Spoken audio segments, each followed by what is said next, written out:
గురువారం నాడు ఏం జరుగుతుందంటే సడలింపు అని చేస్తాము. అది శుక్రవారం స్వామివారికి జరగబోయే అభిషేకానికి ముందు ఏర్పాటు అన్నమాట. ఆ రోజు ఉదయం తోమాల సేవలో స్వామివారికి అలంకారం చేసిన పుష్పాలన్నింటినీ సడలింపు చేసేస్తాము. స్వామివారి పైన పుష్పాలు ఉండవు. తర్వాత స్వామివారి తిరువాభరణాలన్నీ కూడా తీసేస్తాము. స్వామివారికి బంగారు శంఖచక్రాలు, బంగారు కటిహస్తం, వైకుంఠహస్తం, స్వర్ణ యజ్ఞోపవీతం ఇవి మాత్రం ఉంటాయి. తిరుక్కోలం ఉంటుంది. మామూలు పీతాంబరం పట్టు దోవతి కట్టుకుంటారు, పట్టు ఉత్తరీయం కట్టుకొని ఉంటారు. స్వామివారికి ముఖబింబంలో పచ్చకర్పూర నామం మామూలుగా మనం వేసేటప్పుడేమో ఈ కంటి కొలకలు కనిపించేటట్టు మాత్రం ఉంటుంది. కంటి అపాంగం అంటారు, దాన్ని అపాంగం అంటారు.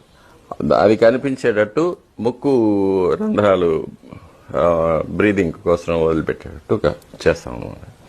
గురువారం నాడు అది సగం సగం తీసివేసి స్వామివారి యొక్క నేత్ర కమలాలు కనిపించేటట్టుగా చేస్తాం. అది నేత్ర దర్శనం అంటారు.